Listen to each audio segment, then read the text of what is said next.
Hi అండి, అందరికీ నమస్కారం. Welcome to my YouTube channel. ఈ వీడియోలో అయితే ఏపీ ఉద్యోగ పెన్షనర్ల మార్చి జీతాలు పెన్షన్ల బిల్లుల తాజా సమాచారం అయితే తెలుసుకుందామండి.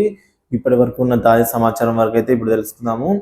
సో వీడియో ఇంత ఎక్కడగా స్కిప్ చేయకుండా ఎండ్ వరకు చూడడం ద్వారా ఇన్ఫర్మేషన్ అనేది పూర్తిగా అర్థమవుతుంది. అలాగే వీడియో నచ్చినట్లయితే తప్పకుండా ఒక లైక్ అయితే చేయండి. ఇక వివరాలు చూసుకున్నట్లయితే కొత్త 2024 అనే కొత్త సిరీస్తో అయితే బిల్ జనరేషన్ జరుగుతుందండి.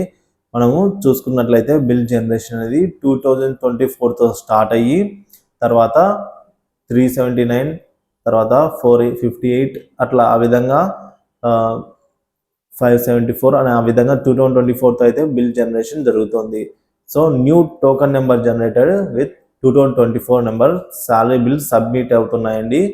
సో సాలరీ బిల్స్ అయితే ఇప్పుడు సబ్మిట్ అవుతున్నాయి. ఎవరైతే ఇంకా సబ్మిట్ చేయలేదో వారు తొందరగా సబ్మిట్ చేసినట్లయితే త్వరగా డీడీఓ గారి చేత అప్రూవ్ చేయించుకున్నట్లయితే వారికి తొందరగా అండి నెలలో అంటే 2వ తేదీ 3వ తేదీలోనే జీతాలు మరియు పెన్షన్లు జమ అయ్యే అవకాశాలు అయితే ఎక్కువగా ఉన్నాయి. సో జీతాలు అయితే 1వ తేదీ జమ కావని మనకు ఇదివరకే తెలిసిన విషయం అండి. నిఫ్టీ అనేది 1వ తేదీ పనిచేయదు కాబట్టి ఎన్ఈఎఫ్టీ నిఫ్టీ అనేది. సో కాబట్టి 2వ తేదీ నుంచి జీతాలు జమ అయ్యేదానికి ఎక్కువగా అవకాశాలు అయితే ఉన్నాయి. సో ఇదే విధంగా ఎప్పటికప్పుడు ఏపీ ప్రభుత్వ ఉద్యోగ మరియు పెన్షన్ల జీతాలు మరియు పెన్షన్లు జమ తాజా సమాచారాన్ని తెలుసుకునేదానికి ఖచ్చితమైన ఇన్ఫర్మేషన్ తెలుసుకోవడానికి మన ఛానల్ అయితే సబ్స్క్రైబ్ చేసుకుని ఫాలో అవుతూ ఉండండి. పక్కనే ఉన్న బెల్ ఐకాన్ ట్యాప్ చేసి ఆల్ నోటిఫికేషన్ ఆన్లో పెట్టుకోవడం ద్వారా నేను చేసే లేటెస్ట్ అప్డేట్ న్యూస్ ఎప్పటికప్పుడు అయితే మీ వరకు నోటిఫికేషన్ రూపంలో అయితే రావడం జరుగుతుంది. Thank you for watching this video.